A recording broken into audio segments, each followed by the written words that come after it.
ചേച്ചി ഇത് കുട്ടിയല്ല, ഇത് താര ടീച്ചറാണല്ലോ. താരാൻറ്റി ടീച്ചറാണോ? ഇതോ പക്ഷെ സാരി എടുത്തേ ഉള്ളൂ. പക്ഷെ തോന്നുന്നില്ല, ഭയങ്കര ഏജ് തോന്നുന്നല്ലേ. ആ കാണുമ്പോ ഒരു ടീച്ചറെ പോലെ ഹെഡ് മിസ്ട്രസിന്റെ പോലെയൊക്കെയാ തോന്നണേ. പല്ലേലോട്ട് നോക്കുമ്പോഴാണ് നമുക്ക് ഇച്ചിരി താരക്കുട്ടിയെ പോലെ അതുപോലെ. അതെ, ഈ സാരി എടുത്തോണ്ടോ ഇനി മുതല്. ആ നന്നായിട്ടുണ്ട്. എത്ര പിള്ളേരാണേലും സാരി എടുത്തു കഴിയുമ്പോ ഒരു മെച്യൂരിറ്റി വരും. പക്ഷെ നല്ല രസമല്ലേ കാണാൻ? സാരി ഉടുക്കാൻ ഇഷ്ടമാണോ? എന്നാ നീ സ്ഥിരമായിട്ട് സാരി കൊടുത്തണം. നന്നായിരിക്കും കാണാൻ. ഈ സാരി കൊടുത്തു വന്നിട്ട് ഏത് പാട്ടാ പാടാൻ പോണേ? ഞാൻ പാടുന്ന കളിത്തോഴിമാരനെ കളിയാക്കി. ആണോ? ശരിക്കും കളിയാക്കിയിട്ടുണ്ടോ ആരെങ്കിലും? ആരെ കളിയാക്കിയത്? ആരോ കളിയാക്കിയിട്ടുണ്ടല്ലോ സ്കൂളിലെ അല്ലെങ്കിൽ വില്ലേല്. ഇവിടെ ആരാ യുവർ ഫ്രണ്ട്സ്? എന്ത് പറഞ്ഞ ഒരു പിരികേട്ടനെ പറയാൻ പറ്റും.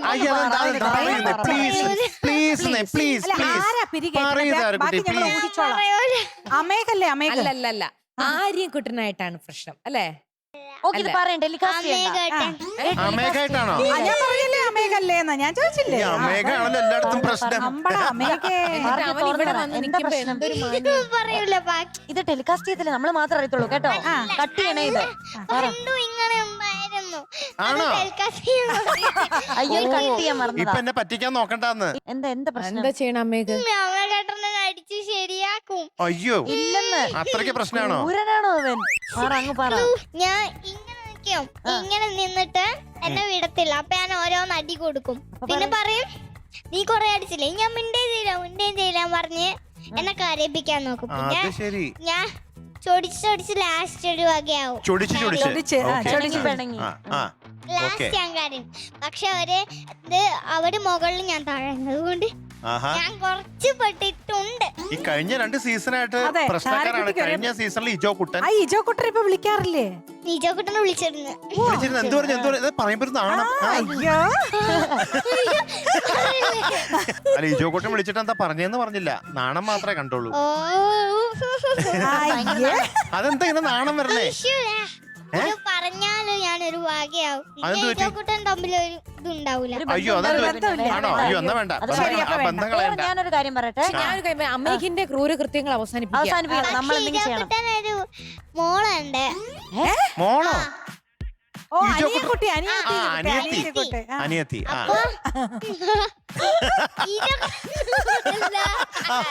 പിടികിട്ടി. കല്യാണം കഴിച്ചിട്ടൊന്നും അതെ. ഇജോ കുട്ടൻ അനിയത്തി.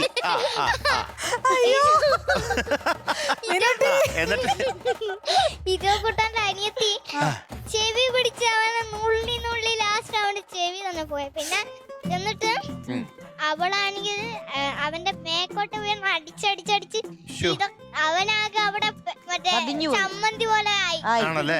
അവനെ പഠിച്ചെടുക്കണം. ഇതൊക്കെ ഞാൻ വേറെ കാര്യം പറയട്ടെ. ഇന്ന് സാരിയെ കൊടുത്ത് വന്നിരിക്കുക. ഇത് കണ്ടെന്നൊരു കണക്ഷൻ ഉണ്ട്. അമ്മയും മോളും സാരി കൊടുത്താ വന്നിരിക്കുന്നത്. പാട്ട് പാടുന്നതിന് തൊട്ട് മുന്നേ എല്ലാം കഴിഞ്ഞിട്ട് പാട്ട് പാടുന്നതിന് തൊട്ട് മുന്നേ ഇവരെ രണ്ടുപേരും ഒരു റാമ്പ് വാക്ക് വെക്കണം. തീർച്ചയായിട്ടും പാടി കഴിഞ്ഞിട്ടായിരിക്കും നല്ലത്. ആണോ? അന്ന് പാടി കഴിഞ്ഞിട്ട് പാടി റെഡി ആയിട്ടിരുന്നോണം. പക്ഷേ പാട്ട് പാടിയാലോ? ഡീറ്റെയിൽസ് വേഗം പാടാം. ഭാസ്കരൻ മാസ്റ്റർ എഴുതിയത്, മ്യൂസിക് ചെയ്തത് BA ചിദംബരനാഥ്. വർഷം 1965. സിനിമ മുറപ്പെണ്ണ്. മുറപ്പെണ്ണെന്ന് വെച്ചാ എന്താ? മുറം കയ്യിലുള്ള പെണ്ണ്. അമ്മാവന്റെ മോള്.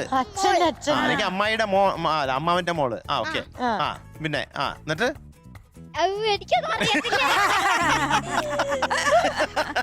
എന്നിട്ട് ബാക്കി ദാസങ്ങളും പാടിയിട്ടുണ്ടല്ലോ. ആന്റിയുടെ പാട്ട് പഠിച്ചു. ജാനകി അമ്മൂമ്മ പാടിയതാണ് പഠിച്ചത്. ഓക്കെ, എന്നാ കുഴപ്പമില്ല. Okay, all the best. എനിക്ക് ഓൾ ദ ബെസ്റ്റോ. മലർവള്ളിക്കാട്ടിലെ മാൻകിടാവേ, നിനക്ക് മണവാളനെത്താൻ തിടുക്കമായോ? പനിനീര് പെയ്യുന്ന പന്തലൊന്നിൽ നിനക്ക് വലതുകാൽ കുത്താൻ തിടുക്കമായോ?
മിടുക്കിയാണല്ലോ.